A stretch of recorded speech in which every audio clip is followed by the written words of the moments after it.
Recently, a lot of people have been asking me about understanding better how Ksamplers work, particularly in relation to one another, and how you can better plan out steps needed to come up with an image when using more than one Ksampler. So I decided to put this video together to help you guys understand the process by which Ksamplers work, how stable diffusion image generation happens, and how you can use that information to your advantage when putting together parameters in your Ksamplers. So one of the things that I didn't understand when I first started doing AI image generation was how many steps was needed to come up with an image. And that came from a lack of understanding of how stable diffusion image generation works. One of the big misconceptions I had was I believed that Ksamplers worked forwards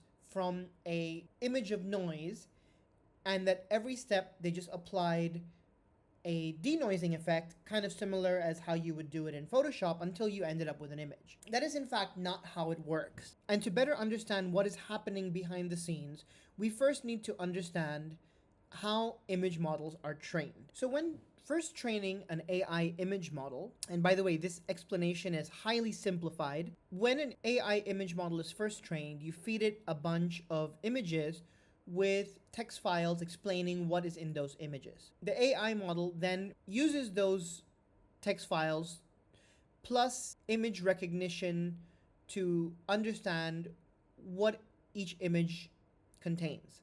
And then it goes through a process of applying noise to those images, and in doing so, it tries to understand how a final image and noise can get from one to the other. And it does this repeatedly with the images that we provide, applying different techniques and processes and doing it again and again until it builds a database of essentially different images converting into different noise patterns. And then it starts to reverse that process to end up with training sample images. And this is how, when you're training a AI model, you know that it's doing a good job, because when it starts to output images that are similar to the ones that you gave it. So the reason that it does this process is because with its understanding of each image, it tries to create a understanding and a series of formulas of how noise can be manipulated to result in a particular image with a certain context. And so what we are doing with a Ksampler is we are effectively reversing that process.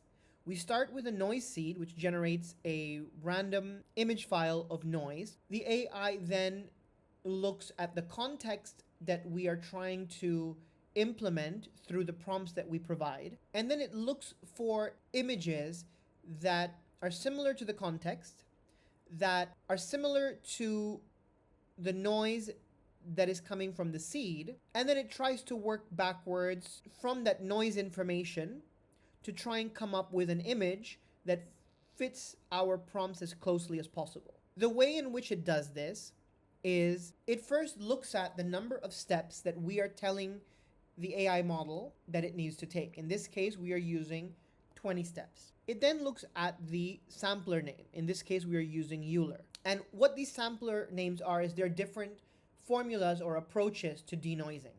And that's why some of them have different ideal step counts, and why some of them, like the ancestral ones, can be very creative in their outputs, because the formulas that are applied denoise in a different way. With, for example, Euler and DPM2 taking a more forcible approach towards the contextual images provided by the prompt, and ancestral focusing more on the noise itself rather than the prompt provided. So coming back to this, we've told the AI model, great, you've got 20 steps to denoise my image.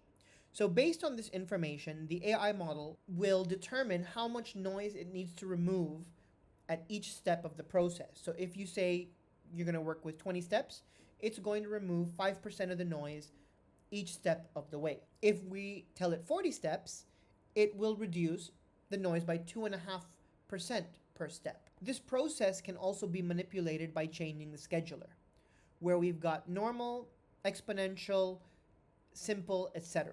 Normal is, per my understanding, as we described, where the model tries to remove an equivalent amount of noise each step of the way. Exponential, on the other hand, like an exponential curve, reduces less noise at the beginning of the steps and gradually takes a more aggressive noise reduction process the later you get in the process. This information becomes useful when using the advanced Ksampler, and in particular when using two Ksamplers together. Now that we understand how Ksamplers approach the number of steps that we give, we can now understand what happens when we tell it to start and end at a specific step. So if we've told the Ksampler, you've got 20 steps to denoise this image, and we tell it to start at step 0, and then we tell it to stop at step 15, it will denoise the image from step 1, where it introduces the noise, and work its way towards step 15, assuming that it's applying a denoising process for 20 steps. This results in the output image still having some noise. And if we head over to the other Ksampler, and once again we tell it, hey, I've got 20 steps, I want you to start at step 15, in which case the Ksampler will assume that the image it's receiving has already had 15 steps of denoising, and then it will apply the same process for the remaining steps. Now, one thing that's important to note in the Ksamplers, which is a mistake that I made quite often, is at the very top there is an add noise option, and this can throw a bit of a wrench into your process. If you're using the first Ksampler, you absolutely want to enable add noise because you are introducing the noise from the noise seed.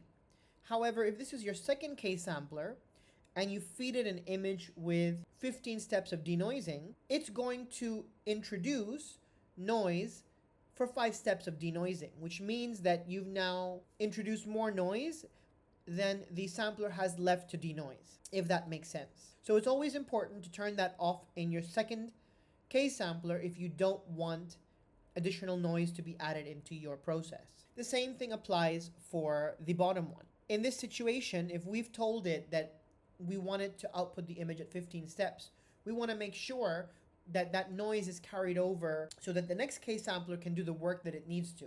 Otherwise, it will receive an image that is not quite finished, but has also had the noise removed and won't have much to work with. You can also mess around with this by, for example, in this case, let's say we ended at 15 steps.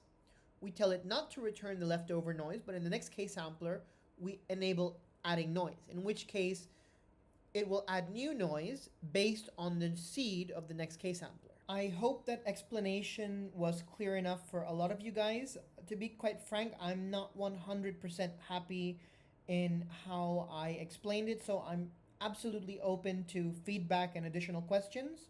If it was helpful though, please do like and subscribe. It really helps me out. I also want to encourage you guys to check out my Patreon. As I've said before, starting to produce these videos is getting a little expensive, especially with the time I spend on RunPod, and any amount that you guys can contribute really helps out the channel. I've started to post some workflows exclusively for patrons to check out, to try and give those of you that support a little more value. And I want to thank my first 2 patrons, Monty and Noel.